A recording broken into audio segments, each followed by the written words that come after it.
back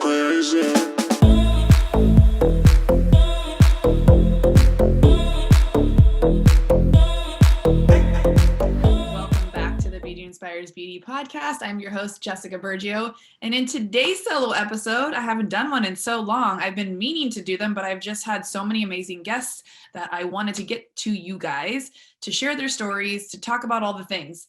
In today's episode, I really want to talk about how to gain loyal clients that are on repeat, that no matter what, they're coming back to you, whether you move, whatever the case may be, through COVID, all the things. So today I want to talk about what that looks like and ways that you can create those repeatable, loyal clients that not only come back to you, but they talk about you to their friends. They tell people all about you without you even having to ask for the referrals. But asking is key. So one thing that I learned when I was starting out in the industry was I was young.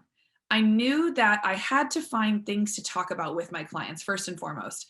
Being in my early 20s, getting clients that were a little bit older than me, maybe family, like, moms, dads even. I did a lot of men's cutting in the beginning too. What could I talk to them about? That was one of the main things that my mentor at the time, or my I assisted under him, really drove home with me, because I was like, I'm 21, I'm 22, I'm going out, I'm doing this, doing that.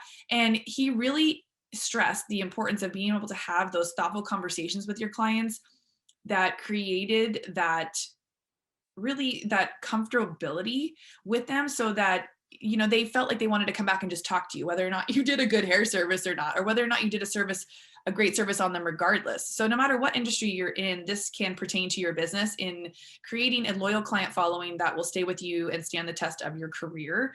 So for me, I just hit 20 years back in September. And so to look back over the years to see how many clients I still have in my chair to this day that have been with me from the early beginnings, from when I wasn't charging what I charge now.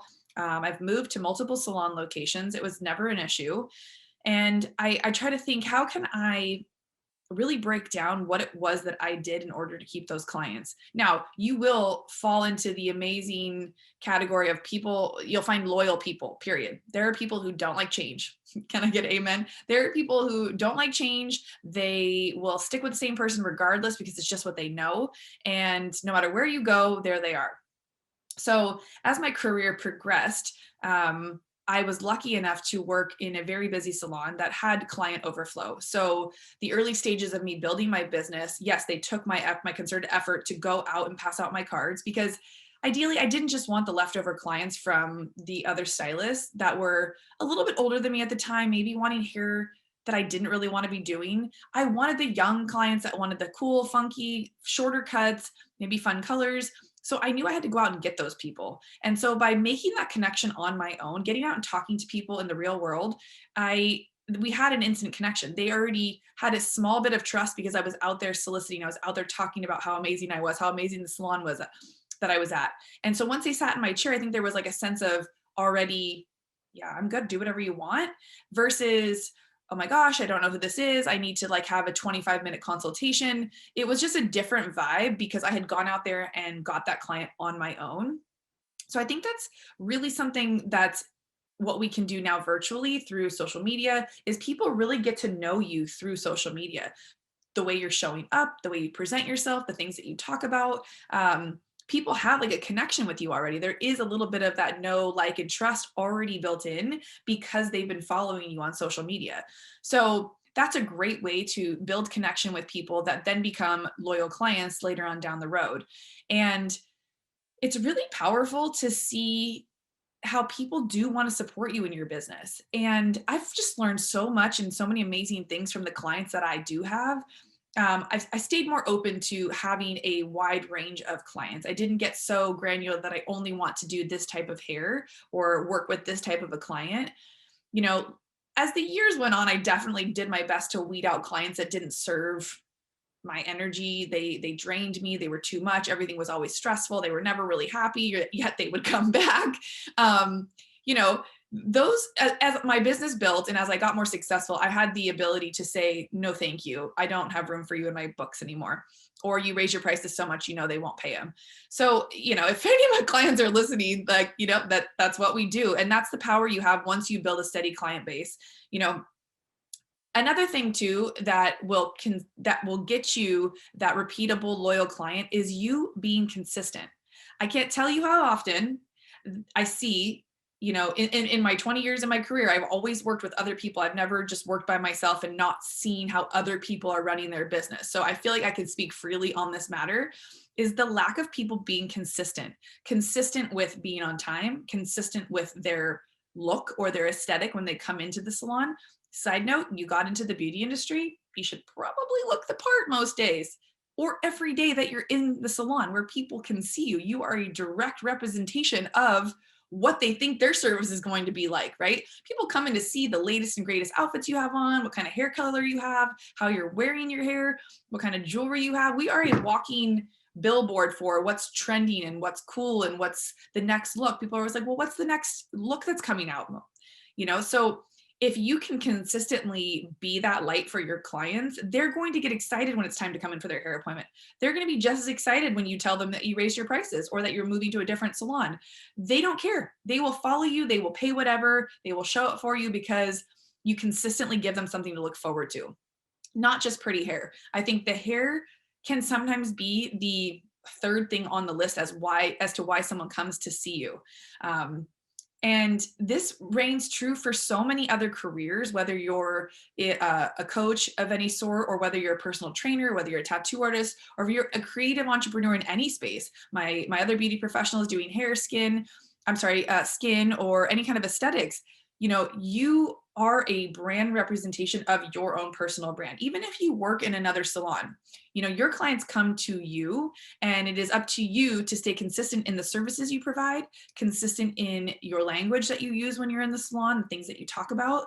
Remember that the next time you start a conversation or you allow for a conversation to happen in your chair, we have the power to redirect. If it's not a conversation that's serving effort, or if it's not a conversation that's lifting you up, I challenge you to redirect and to help somebody shift their energy if they come in a state that doesn't serve you or the both of you, because you really want them leaving better than they came in. You want them leaving and feeling better than when they got in your chair. And I think that's one of the reasons why becoming a coach felt so right for me, was because at the end of the day, that's what my hair appointments started to feel like, were small coaching sessions between myself and my client. And, over the years, I've had clients become more like friends. And so sometimes there's an even exchange where I'm sharing just as much as they're sharing, which is wonderful. It is such a perk to this job, being able to talk. And talk therapy is one of the best forms of, I think, therapy, and can serve you in so many ways. But, we don't always get lucky to have clients that are always happy-go-lucky and always sharing the most cool stories and being so positive. So if you can be that light for your client, if you can be that voice of reason, change, that's going to keep them coming back, because people want that hit. They want to feel better. They want something to look forward to.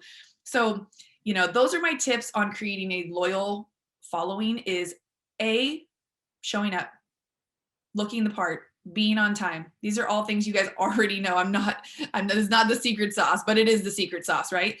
Being consistent in all of those facets of your business.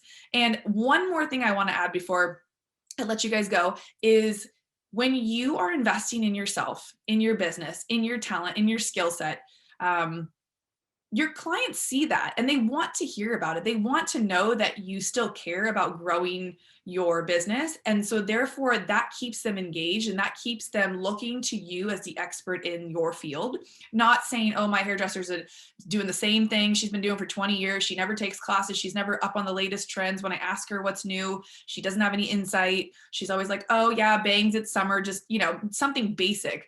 So come prepared to be that light for your client. Come prepared to even suggest new ideas. Even if Susan's always got the same color and cut for the last 20 years, maybe this will be the time she wants to change. Because if and you've ever got new clients in your chair that were with somebody else for a really long time, one of the main things they say is, my girl just didn't want to give me what I wanted, or I wanted something different, but she never suggested it, or she never gave me anything different.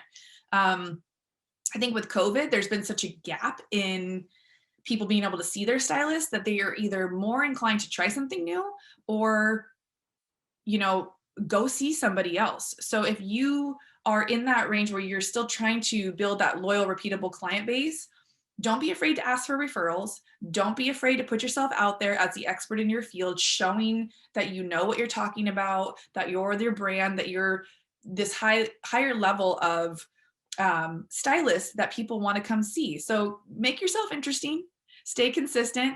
And I'd love to hear your takeaways on this, or your best practices for creating a loyal client-based business in this industry, because at the end of the day, being a service provider is one of the most rewarding careers. And I want you guys to know that anything is possible. So I hope today's episode was helpful. I would love to hear more around what you guys would like to hear on on these shows. But for now, I hope you guys have a beautiful weekend. Take care.